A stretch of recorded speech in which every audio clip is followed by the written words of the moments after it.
The action in this film, I mean, I'm probably biased, but I think there's some of the best that we've had in the MCU.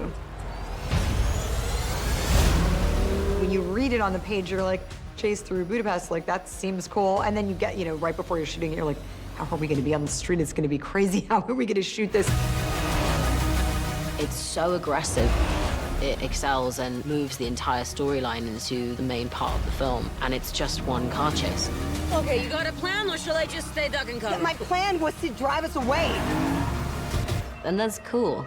We had an incredible stunt team, and then a lot of it is also practical. It was a lot. It's a big, big process.